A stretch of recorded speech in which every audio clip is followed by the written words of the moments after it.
I am joined today by the wonderful Rachel Johnson, CEO of Pixel and author now of three books, hopefully three best-selling books.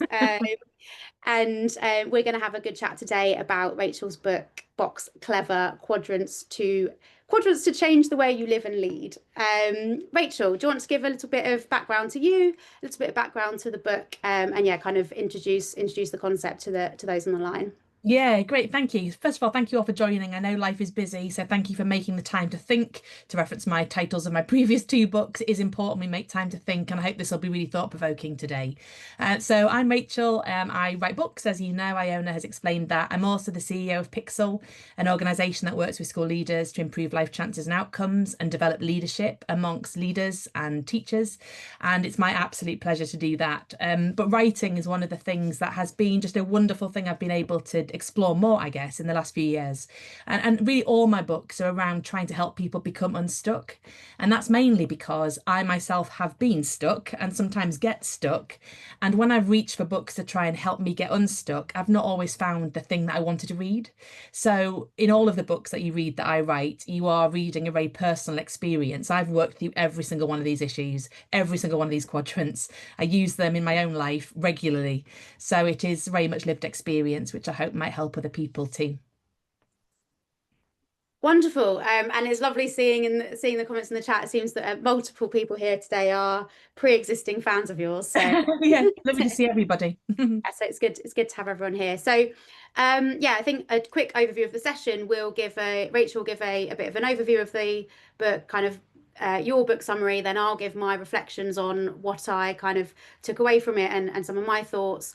We'll have a little bit of a chat. And then we're going to finish the session I'm putting myself out there a little bit with this, but we're going to finish the session by taking one of those quadrants and kind of assuming the role of coach and coachee, having a chat through kind of my experiences and finding out where I am on a quadrant and thinking about how we can move from one place to the kind of optimum space. It's not just I've not just invited you all to kind of listen to my problems. The reason why we'll be doing that, Rachel will ask me a series of questions and kind of draw ideas out of me. But the idea is that all of the questions that Rachel's going to ask me are ones that you can ask yourselves, or it gives you an example of how you can then take this conversation to one of your colleagues or friends or whoever, and kind of you can assume the role of coach and support somebody through that. So yeah, Rachel, tell us all about the book. So I've been obsessed with quadrants for ages. I mean, I'm talking years and years and years. And the reason I'm obsessed with them is because I find in leadership particularly, but in life generally, if I'm honest, that sometimes I find myself in a situation where I think, oh, I feel a bit of this and I feel a bit of that, and I don't quite know what that's called. And I don't know if anybody else feels the same way. And I don't know how to get myself out of where I'm feeling to somewhere different. And how do I know how to get that movement to happen? How do I know how to create my own change? And quadrants for me are just a really easy framework to see very clearly the dilemmas, the two opposing positions, and then the four positions you can end up with, and then trying to work out where am I now and why am I there? That's the crucial thing. Why am I there right now? Is that a good place for me to be or a difficult place for me to be? And then where do I want to be? And then crucially, how do I move myself from there to here? What does that look like? What do I need to explore? Are there various different surveys that I can look at? Is there evidence I can look at to help my movement?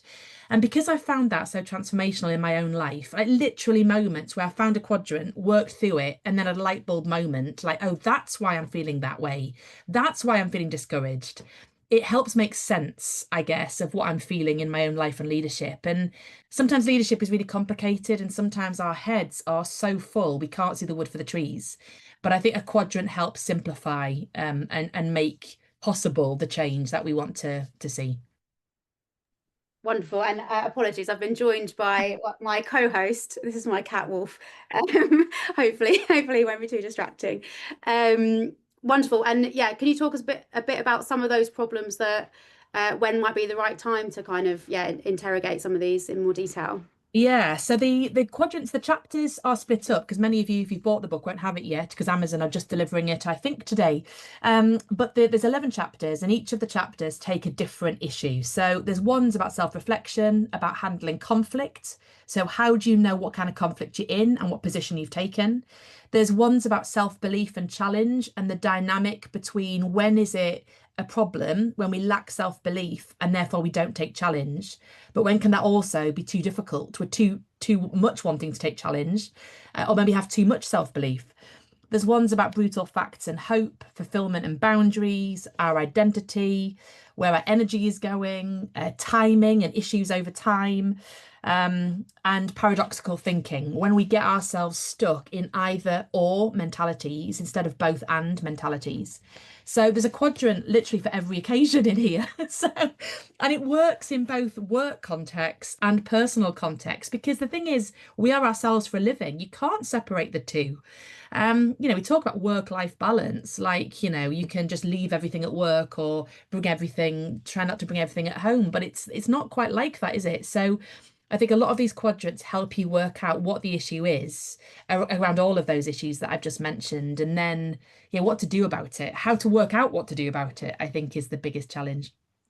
Yeah, I think so. And yeah, I'll share some of my reflections now. I think for me, I found the book so I was one of the lucky people that got an advanced copy. As Reg said, the book's arriving with people today, so I might have had a challenge doing this session without having a kind of sneak preview. But yeah, I had the pleasure of being able to read it over the last week or so, and I think um, there's a few standouts, but one thing for me, and this is partly personal preference, but the book was so digestible. And I think maybe there's about 10 pages a chapter, or at most 10 pages a chapter. And that gives, and it's written in really straightforward language, but things that it's actually kind of tackling things that are quite thought-provoking and quite big. So you can sort of spend a few minutes reading a chapter, or you can spend a few minutes reading it and then an hour or so thinking about it. And what I found myself doing was doing that a little bit, and then also spending a little bit of time thinking, oh, I need to go and talk to this person, because and like Rachel said, some of this is work stuff, some of this is life stuff. Spoken to people about with my colleagues around kind of particular challenges. Have a friend who's having a kind of at a kind of inflection point in their life at the moment. Shared some of that with them, and I do think it's one of those ones where you think, actually, this is really useful as it is now. But I already know there's been times in my life where this particular thing would have been really, really useful. And I can see in the future there's going to be other times where all of these will kind of I'll have a flare up of a particular challenge, and then I can refer to the book and take it from there. So I think that's my kind of big reflection. I found it quite difficult to choose a favorite. Rachel's shared you shared some of the different topics, but there's 11 different quadrants, and I've written down. I thought I'll write down in my notebook so I can share which one's my favorite. Out of 11, I wrote 5. And I think those are more about kind of which bits are more relevant at the moment, or which bits have had where I know former me would have really, really benefited from them. And I think for me, the brutal facts and hope one, which probably means nothing at the moment to those who haven't been able to read it yet, but that's all about kind of taking stock of your situation, and confronting those brutal facts, but not being kind of overwhelmed by them, and believing that the future can be brighter. And I thought the fact that it sort of talks about the agency that gives you. This is your situation now, but because you know that, you can take some steps, and then your situation might be brighter in the future. And I found that quite inspiring and quite positive. So I think that one was my favorite. So yeah, I think for me, my kind of big pitch for everybody wondering whether they should order it if they haven't already. I'm not on commission or anything, but this is just my opinion. I think anybody who is interested in developing either themselves or developing others, I think this is worthwhile reading. And we're in the business of education. This is kind of where we are focused. But I think this applies to anyone who's in a kind of education leadership position. This would be valuable, but I think it goes beyond anybody who is, as I say, kind of developing themselves or thinking about developing others. as well. So that's my pitch. I think now maybe we can get into a bit of a discussion.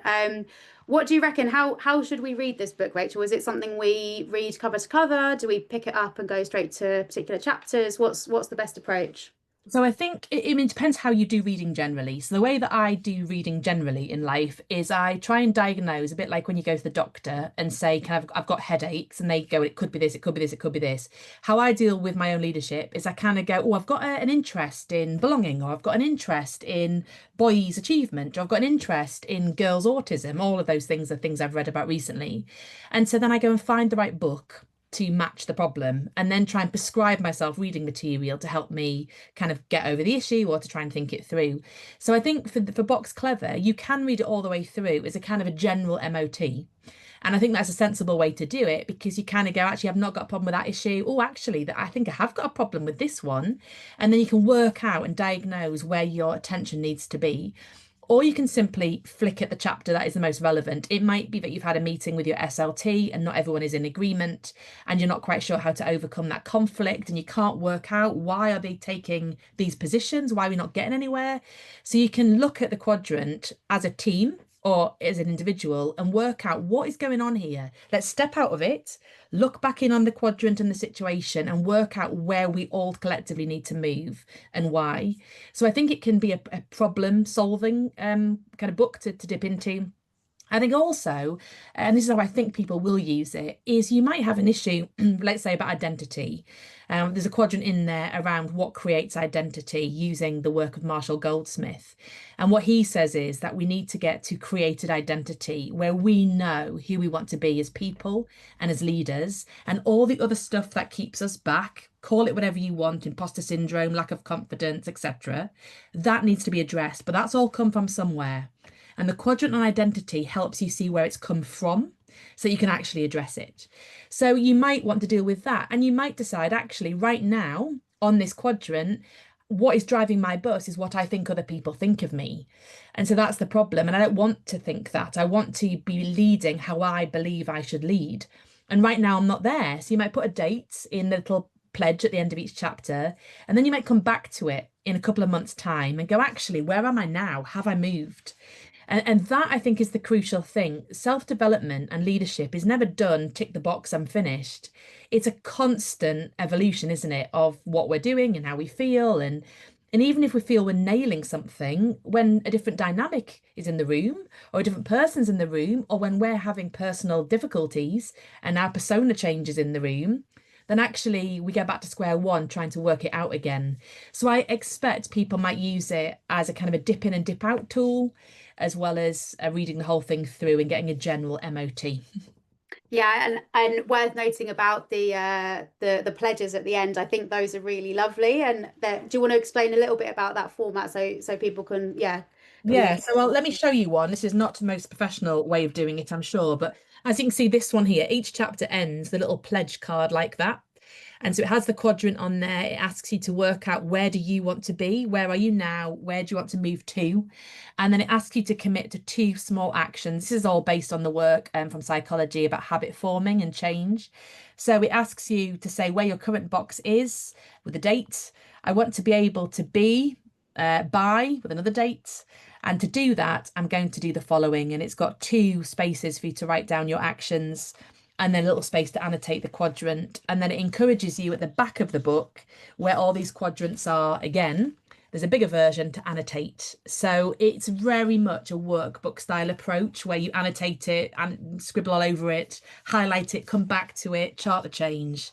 Yeah, so those are the pledge cards, and they seem to have gone down really well with the people who read it first for the reviewing, just because it makes it tangible rather than letting it all wash over you.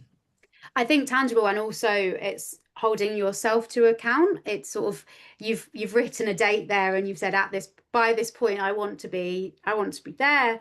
And I think that I think sort of having that sort of chat with yourself, with your future self, I think is really, really nice. Do you know, are you expecting anybody to use this with somebody else? Obviously, we're going to do a kind of coaching session, but would this be something that like maybe I would pick up with one of my line reports or something and work through? Yeah, absolutely. And actually, where I've used it at work is used it with our senior team to look at actually where are we on this? What do we think are the most important issues right now? So there's one in there from the who was, I think, the president of Harvard Business School, and he talks about issues over time that appear at the beginning to be small and then grow to be significant. Now, actually, that quadrant is fascinating because some small issues look small and stay small. Some small issues grow rapidly. And as leaders, what we have to work out is which is which. And so, what we did across our whole staff was we gave everybody this quadrant and we said, look at this quadrant and then annotate it in small groups. What do you think are the small issues in our company that will stay small? And the small issues that might get bigger, and where would you put them in this quadrant? And so we had 48 people do that. And then what happened is when you collate those and then you look at it as a leadership team, you can see what's interesting about that is that we're all saying the same thing, or we're all saying different things. And then you can start working out why is it that I think this is a major issue, a clarion call, and they just think it's normal noise.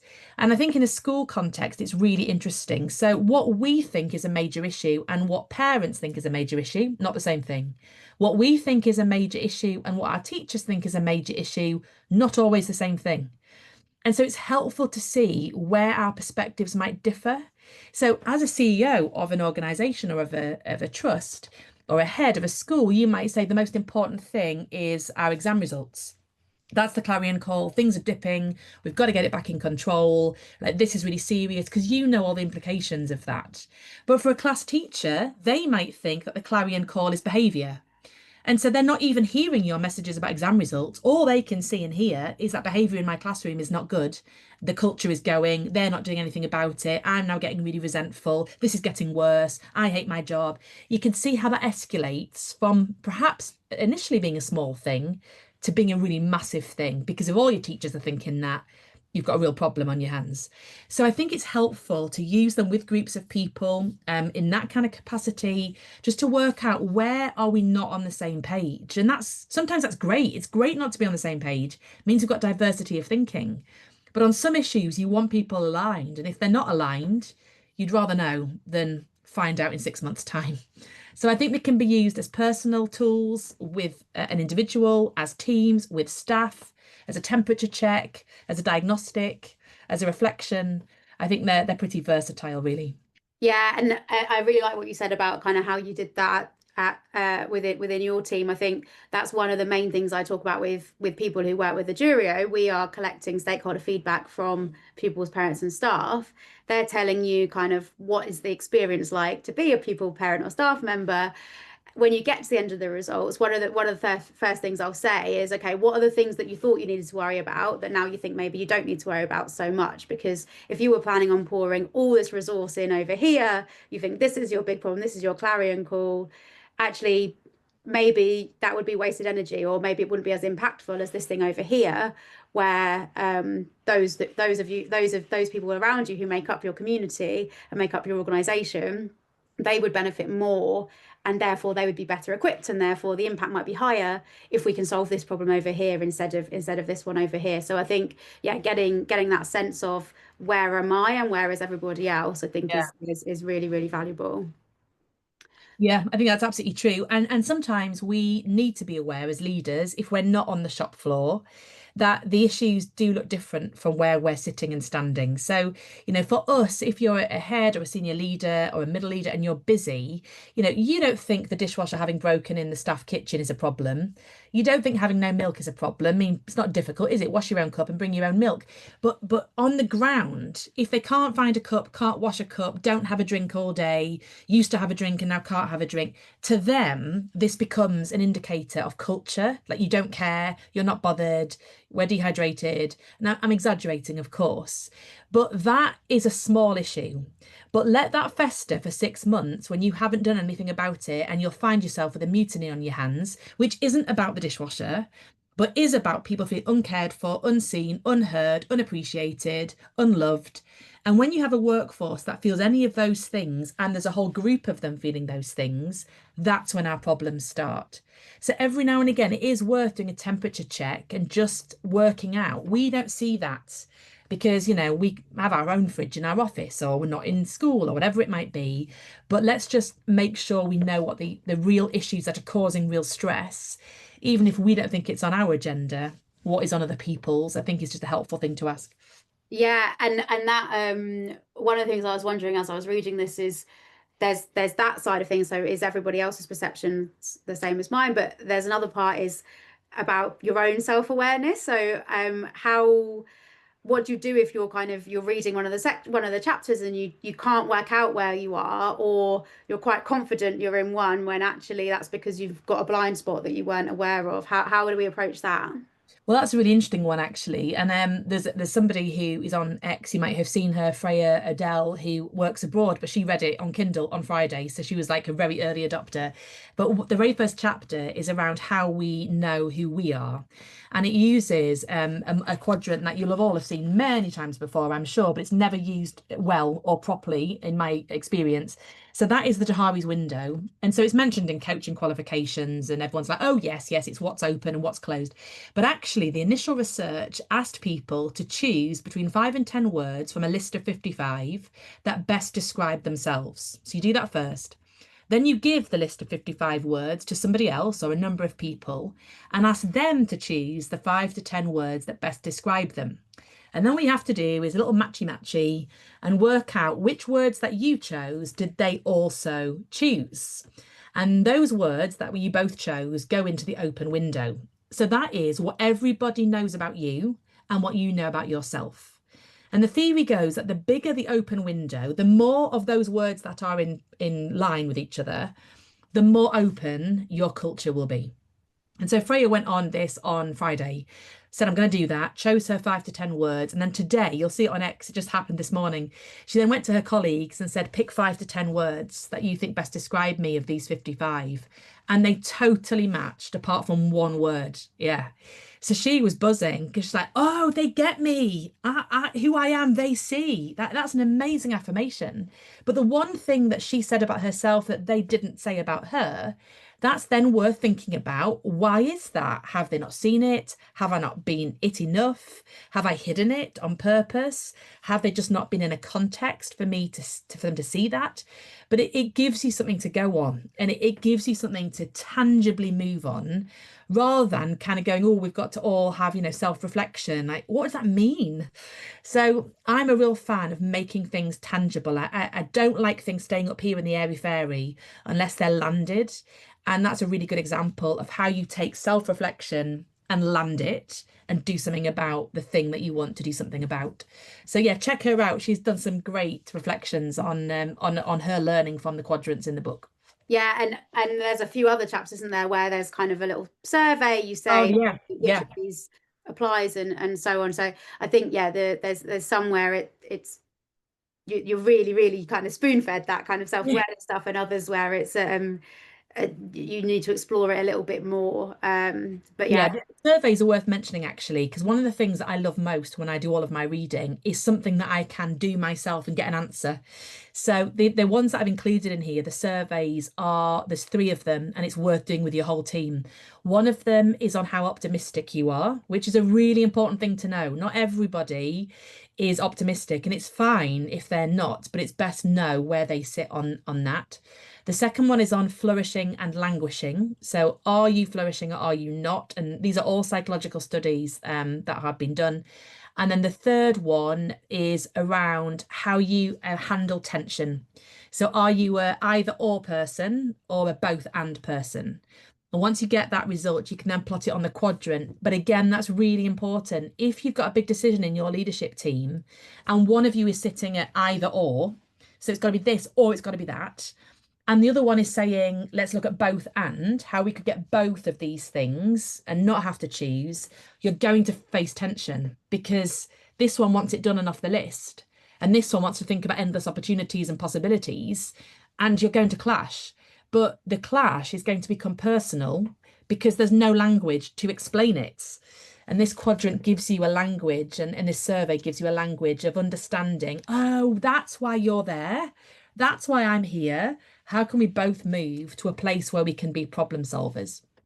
yeah, and I think I do think that sort of sense of, because there for most of them, I think for there's only a couple where it's kind of any of them are okay, or a couple of them are okay. Most of them, there's a very clear winner. Yes, it's very clear, don't be there or there or there, because it's Yeah. healthy. Get yourself there. And others are more balanced where you need people across all four. But yeah, there's a mixture. So in quadrants, generally the right answer is the top right. In the ones I've used, that is the case. That is the most preferred position, but not always. There are some where you really wouldn't want everybody in one place because you wouldn't get diversity of thought, or you'd be completely out of balance. So Yeah, exactly.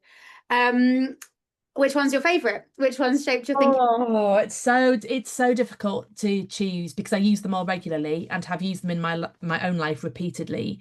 I think the one at the minute that I'm probably the kind of the most into is that the brutal facts and the hope one.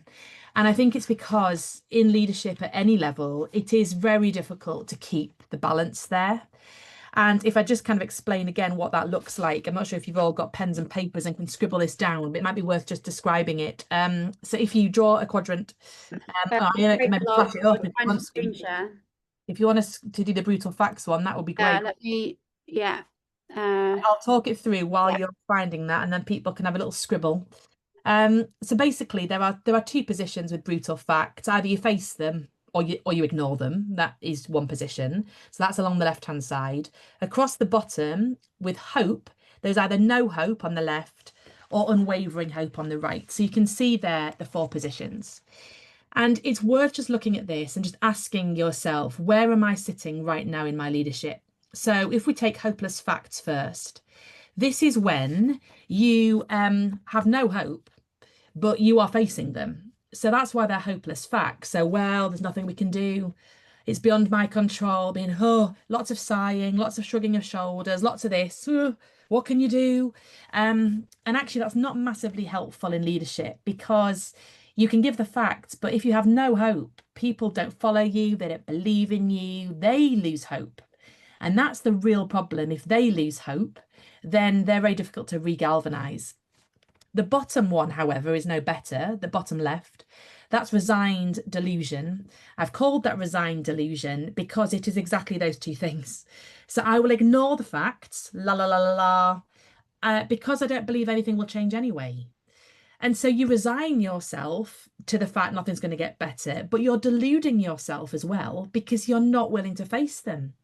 And a number of us get in this pickle with ourselves when we're facing inspections or exam results, or we have a difficult conversation, or a staff member needs to have a conversation where perhaps they need to leave us, or there's a safeguarding incident that we have got a whiff of, but there's nothing definite. We've got a funny little niggle. Like, if we don't address it, we end up in resigned delusion, which can be really damaging actually for our leadership and as well as other people's followership. The bottom right, you'd think that was marginally better. And maybe it is marginally, but this position gets right on my nerves, and I'm sure it'll get on your nerves. This is when you have people who have loads of hope, like unwavering hope, but are ignoring the facts. So when you get here, you end up doing what is now called toxic productivity, toxic positivity. So it'll be fine. It'll be fine. What are you worrying about? I'm not worried. It's going to be great. We've got loads of things planned. And you're almost convincing yourself and trying to convince other people.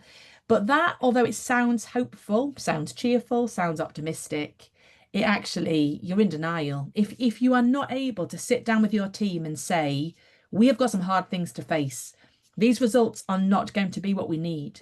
These three people are not delivering in a way we'd expect. These four children are not behaving in a way that is acceptable. And unless you're willing to deal with that, then the rest of the time you're just going to be pretending. And again, our leadership is affected when we pretend. If people get a whiff that we're not telling them the truth, that we're ignoring the brutal facts, that we can't see what they can see, then we lose people. And so on this one, the only position to be in is the top right, which is having both unwavering hope and facing the brutal facts. And many of you will be aware of the work by Jim Collins, and he talked about the Stockdale paradox. That essentially is that optimistic realism, where you face down the facts, but you remain with hope. but you know that some of these things aren't going to be fixed quickly and you're in for the long haul, but you see it, you acknowledge it, you are hopeful about the future, you paint what the future might look like, but you know it's a journey which might take a while. And being honest with people about that is far better in leadership than any of those other places. So optimistic realism is the place to go. But for many of us, including myself, I feel like I live in a constant state of what I'd call brope, which is, I guess, that brutal fact and hope combined just all the time, just living in that paradox all the time. It's so hopeful, but it's really worrying, but it's constantly having that conversation with yourself to get yourself in a place which is optimistically realistic. So Yeah, and this minute, that's my favorite. this one, I think this one probably is my favorite as well. And I think that the feeling of big, and it is about that sense of agency, I think, and sort of, yeah, the if I do something, this is where I am. If I do something, I might improve the situation. Whereas hopeful denial, you don't need to do anything because you're just assuming everything's going to be fine. Yeah. And for me, this was something that there's so many different people I've thought about as I've looked at this, but me and my partner has been one of the ones that stood out. My partner is always convinced that everything is going to be fine, and that not much as not it's not often that it's not fine. If it's not fine now, it probably will be. Yeah. I can be more likely to be drawn into the hopeless facts territory, and or possibly resigned delusion. I'm not sure, but I think, yeah, that sort of, and probably between us, we managed to end up somewhere in the optimistic realism state, because Yeah. I'm sort of dragging him into these brutal facts and he's dragging me into a more positive way of thinking. And it made me think, can I do this all by myself? Can I take control of both of those things within myself, rather than kind of relying on that push and pull between us? So yeah, I think this one is my favorite. And that's how it works in relationships, as you've just ably explained, but it also works in teams. So where we know our natural preference. So some people will naturally be in, it'll all be okay, don't worry about it, don't worry, it's going to be all right. Other people are more natural, I guess, how would you describe it? So pre-mortemers. So like, let's look at all things that could go wrong, let's look at all the brutal facts, but without the hope, it goes a little bit wrong. And I think we see this in politics. So we have seen in America the hopeful denial, haven't we? It's going to be fine. America's going to be great again. Even though the facts might look different, the narrative is, trust me, it's going to be great. It's going to be amazing. It's going to be the best, most beautiful, going to be the biggest. And that is compelling for some people who want to believe it. Whereas in this country, Keir Starmer's first speech, he basically said it's going to get worse. It's going to get worse. There's no money. We're all going to have to face it. And what the commentators in the paper said afterwards was, okay, Keir, we've got the brutal facts, but where's the hope? Like, please tell us it's going to be hard, but it's going to be tough, but. And there wasn't a but. And so I think in our politics, because people go to extremes, we're seeing that right now. It's either going to be great again, no problem, what you want about, or it's going to be terrible, brace yourselves. And we human beings can't thrive with either of those extremes. We have to be in the top right. So I think it's just worth asking in our leadership teams, where are we? Where do we naturally go to? How can we all bend a little bit to get into that top right? How do we communicate that with our teams, with each other? It's a rich conversation, this. You could talk for days around this quadrant. But I think it does highlight where we might need to change our approach or help other people change theirs. Absolutely. Yeah, I think climate change might be in the kind of hopeless facts, or climate scientists, and the kind of communication around it. Sometimes it feels a little bit more in the hopeless facts. We're focusing on the brutal facts, and maybe missing that we can still solve it if we do these things. And so I'm Yeah. not sure if that's something you reference in the book, or I don't think it is actually, but yeah. it should be referenced because this is how our media works. Mm. So in the media right now, you would have it believed that that TikTok and all these things are ruling the world, and that every young person is being dragged into all of this, and that there's misogyny going everywhere, and all these boys are following Andrew Tate. And what there isn't a narrative of is the press is, yes, the fact is that some of them are following Andrew Tate. Some of them are doing really unhelpful things. Yes, things in adolescence that we've seen on TV sometimes do and have happened. But hang on a second. There's also loads of boys who aren't doing all of that. There's also loads of young people who are working for charities and volunteering and helping their grannies and looking after people who fall over on the road. That's the hope. And while we allow the media to constantly live in hopeless facts without correcting the narrative with some hope in our communities, in our schools, we are falling into this trap. And the problem with that on a societal level is when we drop from hopeless facts into resigned delusion, we all hold up our hands and go, well, it's boys, isn't it? There's nothing we can do. And that's really damaging. And it's giving up. It's giving up on young people who need us to fight for them because they're not all like that. So I think, on a societal level, this quadrant works as well in terms of our publicity around our schools. Like, what are we promoting? Are we telling parents how great the boys are? Are we telling parents how considerate the year 11s were? Are we promoting kindness and compassion and all of those things that help readdress the media line? Because I think we ought to. But we know that bad news sells, right? But Absolutely. good news keeps us with hope, and we mustn't ever forget that. Yeah, for sure. Right, I'll stop sharing this one now, and then I think we can move into the bit that's going to make me slightly less comfortable One. Yeah. so far. So I think, yeah, what we'll do now is take one of the quadrants, the one around fulfillment and boundaries is what it's called. And yeah, Rachel's gonna step into the role of coach, and I'm gonna step into the role of coachee, and we'll try and figure out where I am and think about what we can do to step out of the box if needed. Great. So when you're sharing this screen, Yeah. everybody who's watching, do feel free to scribble this down. The questions that I'm going to ask Iona are ones that you should ask yourself as I'm asking them. Imagine that I'm talking to you. What we're going to try and do is work out, for using this quadrant, where you might be right now. And then you're the only person who can answer the question, which is this the right place for me to be right now? So I'll just quickly explain it and then I'm going to dive straight in, Iona. So fulfillment, high fulfillment, low fulfillment, boundaries don't exist. They are two separate things. So let me just define what I mean by fulfillment, Iona, for you and for the people listening. And then I want you to give me a response about if this is you, if you generally feel fulfilled. So here's how you diagnose it. These are what the psychological scientists say around knowing that you're fulfilled. So you're in flow regularly. So you can absorb work, you can get on with it, you can find space. You're learning new things rapidly. You're performing confidently. You believe in your organization's mission. You enjoy working with your colleagues. There is the right level of challenge. You feel valued and supported. You feel your contribution is important. And you can see the influence that you're having. So those are some of the markers. If we have most, if not all of those, it's likely that we are going to feel fulfilled. So I'll ask you that first, Iona. Where are you in terms of fulfillment?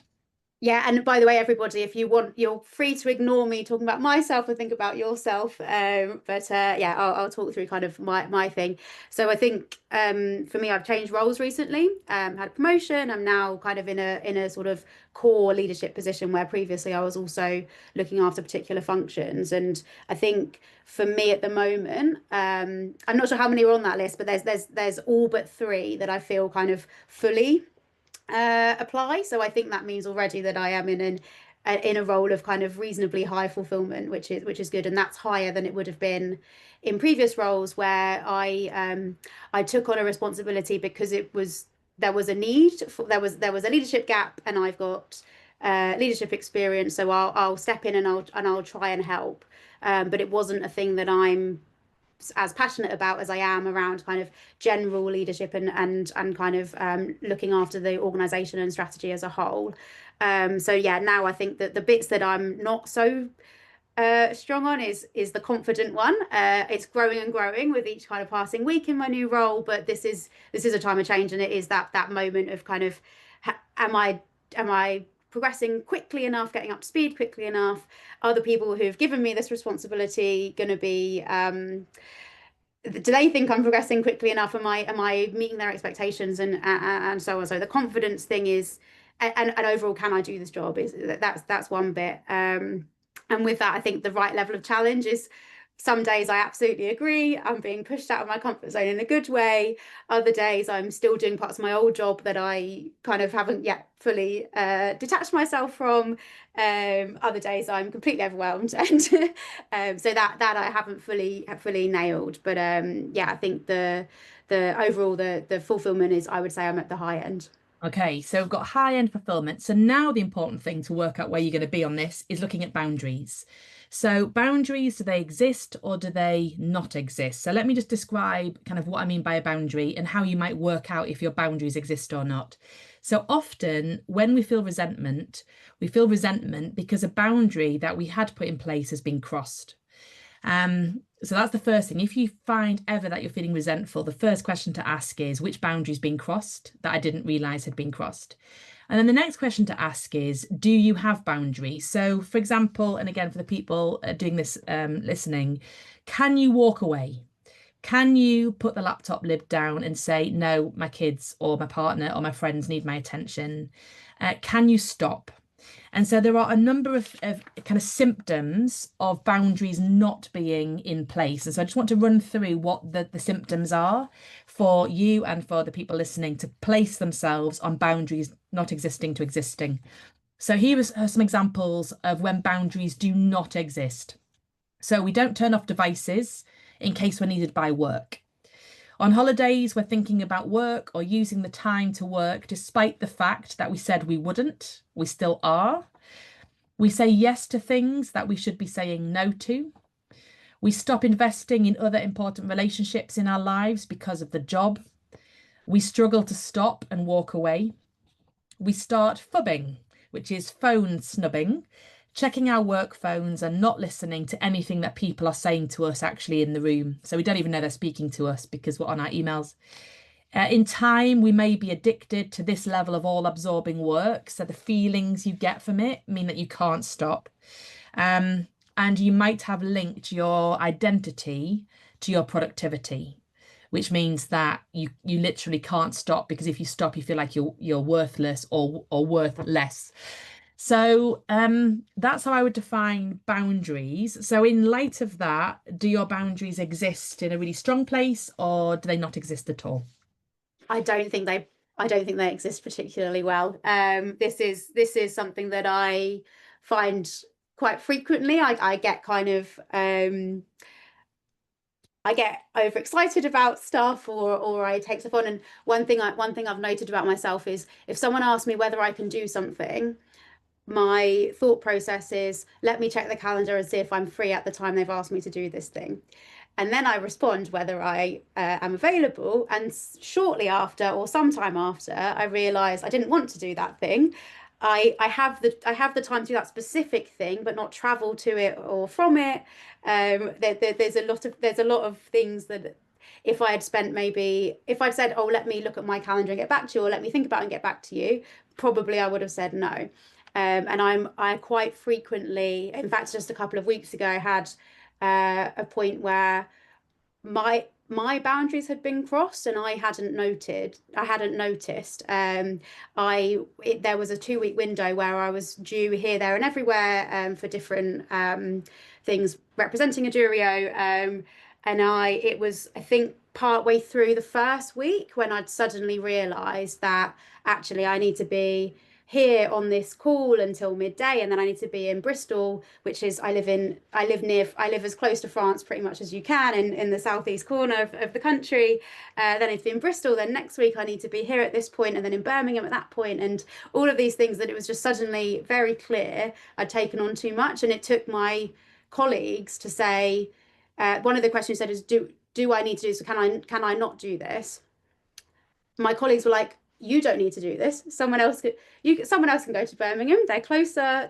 You're not the only person in the world that can do this specific thing. There's others that can do this for you. And yeah, they sort of had to. I wasn't able to see that for myself. Or I was able to see that the boundary had been crossed, but I wasn't able to think, what can I do about this situation? Yeah, and I think in a different context, in a coaching context, we would talk about people pleasing, we'd talk about saying no and where that comes from or doesn't come from. I think for this context, I think what's interesting about when we're in absorbed, which is I think what you're describing, that you don't have many boundaries and you're fulfilled by your work, which is a great problem to have in that you love your work, you're fulfilled by it, but a problem might be coming in the next few weeks and months if you have no boundaries at all. So, what tends to happen when leaders or any person actually gets into absorbed without the boundaries long term is that they get mad, sad, or bad. So mad, like I am so angry. Who filled my calendar with all of these things, all of these meetings? It's ridiculous. We get sad, like I can't cope. This is awful. I feel so overwhelmed. And you start really struggling to sleep, struggling to eat, struggling to function, feel resentful, which makes you feel sad or bad, which is like, right, who is it? Who is it that's done this to me? And we can look at blaming people. So the thing with that absorbed is really interesting because there are, like in every quadrant, sometimes we have to be in absorbed. We have to be. So let me give it some examples, and I think you might be describing this yourself. If you're a new head or a new school leader or a new CEO, and you've got Ofsted coming, you have to be in absorbed. You have to probably let go of your boundaries for a little while, fully commit because the thing needs turning around. If there's a safeguarding incident in school, you have to be fully in. You might not find it the most fulfilling, but you've got to get the job done. And your boundaries have to go because it's a matter of life and death, perhaps. So anytime we're in a turnaround situation or we have to kind of start our career or start our roles or establish our leadership, absorbed is okay. It's right sometimes to be there. The challenge is that long term, that leads to not good places. Um, Let me give you some examples of where that leads to. If we are so absorbed with no boundaries, we don't create succession for other people because we're doing it all. We're not handing anything over. We're saying yes to everything when we should say no. Long term, we are not strategic enough because there's no time to be strategic, because we're not making time, because we're allowing that boundary to be crossed. Long term, if we stay there all our careers, when we retire, there's a real problem because we have no belonging, we have no identity, we have no productivity, we don't feel efficient. Our entire identities have been based on fully being into work, workaholic. And so when you stop, your whole body finds that difficult. And we know what the statistics are around people who go at full pace, full absorption, and then just stop. It's not great for mental health or physical health. So, in terms of being absorbed, we can choose to be there sometimes, but we shouldn't be living in there, or we risk overworking and underliving. And so, I guess my question to you on this bit would be why is it right now that you are in absorbed? Is that a deliberate choice, or is that being done to you against your will?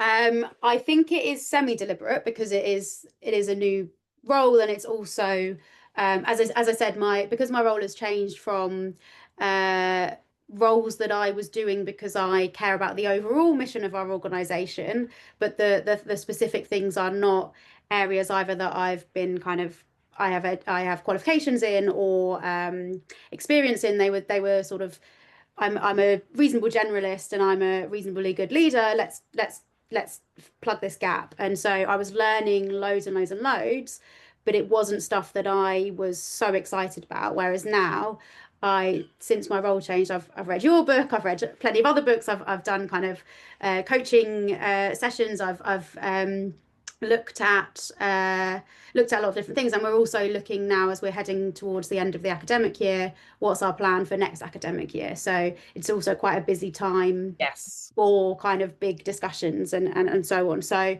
I think there is an element of I'm I'm choosing to be because I'm excited about the things that I'm doing now in a way that I had been less so previously, and I didn't dislike it before because, as I said, I cared about the overall mission. But the kind of now it's the overall mission and the detail I'm interested of what I'm doing. I'm more interested in. So yeah, at the moment I think I'm I'm choosing to be there, but then there's also the other stuff that you said, is it being done to me? I do think that sort of sense of calendar management and saying yes to things before I've really thought about whether I want to do it. That's being done to me, but by a part of my brain that I haven't accessed. So Yeah, yeah, because you're not saying no, so people just keep filling. When we're in here, I think, it might be that we decide to stay in absorbed. It might be you decide to stay there. But I think there are some questions that we can ask ourselves as leaders. And if we see one of our team living here, these are the kind of questions that I've put in the book that we can ask them. So the first one is, what was the threat? And is it still requiring me to work like this? So if you got rid of all your boundaries because you had to firefight, okay, fine, we have to do that every now and again. But is the threat over? Or do I still have to be on high alert like this? What are the consequences of me staying here to my marriage or to my relationships or to my children? Like, there is a cost of staying there all the time because you'll be putting boundaries in other places in order to do the work, and that will cause problems. Have I become addicted to the feelings of productivity? Because while I'm in absorbed, I'm being productive. I'm fulfilled, remember, in this box, which means I'm probably loving life. And that's why I'm letting go of all my boundaries. But actually, have I become addicted to being productive, to being productive? What is my exit plan from this place? How long am I going to stay in absorb before I can move to balanced or perhaps somewhere else? Languishing is the one you don't want to be in. The other three, there's valid choices in each of those three. If I'm going to stay here a little longer, what do I need to put in place to ensure that this is manageable? So where do I need to get a few more boundaries in place? And in 15 years' time, will future me have any regret over the way I'm working now? And if there's even a little smidgen of your head that goes, oh, yeah, I'll have missed my kids growing up. Oh, yeah, it probably won't matter in 15 years' time. This will be a regret. Then that is cause to work out when can I move into a different place. So that is absorbed. Balanced is obviously where you're able to be fulfilled and have boundaries. That's the perfect place we want to be. I love my work and I can stop it. Bored is actually sometimes a really necessary place to be. When I first had my daughter, she's 13 now, I deliberately put myself in board because I thought, do you know what? I've got a lot going on at home with having a baby. It's not about my fulfillment right now, but I need to have some boundaries. I've just got to do what I'm doing and manage at home until I find my groove. And so I was bored at work for a little while. I wasn't taking on promotions, I wasn't taking on extra stuff, but I wasn't bored at home. I was fulfilled at home. And so I chose to be absorbed with my daughter but a little bit bored in my work for a time, 3 months, and then I went back into balanced. So I think it's worth asking, where am I? Where do I really want to be? And what is stopping me right now from being in that place? So yeah, I know that you found that helpful when you first looked at it, didn't you? Just to work out what you needed to do next. What is it you need to do next, would you say? Like a couple of action points of what you think you need to explore. What would they be?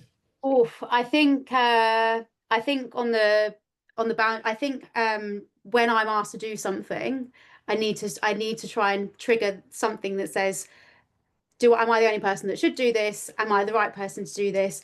There's actually quite a lot of people in the team who something that I might be doing because I'm the one that's done it for the last 4 years. This could be a wonderful development opportunity for somebody else. Why don't I pass that on?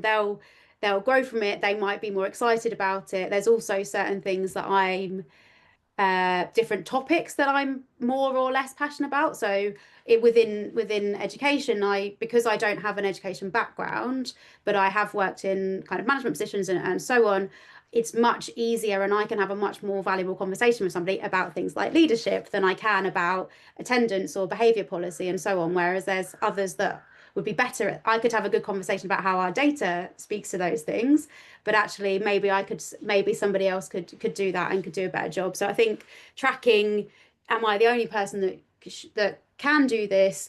Um, would somebody else want to do this more than me and benefit from it more than me, or do a better job at it than me? Yeah. And I guess the other one is, do I have time if absolutely everything goes to plan, or do I have time even with a couple of things and room to go and get a sandwich and stuff like that? Yeah, putting a boundary in that means you can eat while you're Yeah, traveling yeah, it sounds like a very minor boundary, but a lot of people on the call will recognize that of just not eating all day, not drinking all day, because there is no boundary, because we don't want to say, I'm stopping for lunch now for 10 minutes. So we keep going and keep going, and ultimately that's not good for us. So yeah, great takeaways there, I think. I hope people are finding that interesting. Do drop into the chat if there's any observations that you've had. If you've gone through that exercise yourself, I would love to hear that. yeah, absolutely. I'll stop sharing now so I can see a message in the chat. What have we got here? Yeah, Oh, that is Ian. Yes, his copy's uh, coming today, so he can send me his observations by email. good. So yeah, we've got 3 minutes left. I don't know if there's any burning questions anybody would like to ask Rachel or me. Um, we can give a moment for any comments or anything. Feel free to unmute or to write in the chat as you prefer.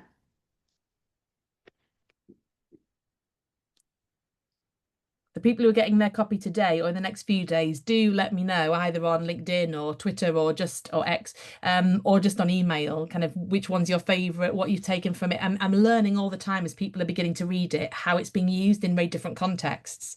Really fascinating, including using two quadrants together. Which is very interesting. So, like using that one about boundaries and fulfillment alongside the one about who we have in our corner and where our energy comes from. Because actually, if you're absorbed, but you don't have any VIPs, very important people who energize you, that is an absolute car crash waiting to happen. But sometimes, if you do have those people in your corner who are with you and inspire you and energize you, it can make you more absorbed because you're really loving work, because you love being with them as well. So there's all of these different nuances that are very personal, I think, to people. Mm, Yeah. nice. Cool. I haven't seen any comments. Oh, excellent. You've got a new customer. Matthew's holding it while listening. Good. Hope you enjoy it, Matthew. Would love to know your thoughts when you see it all in paper.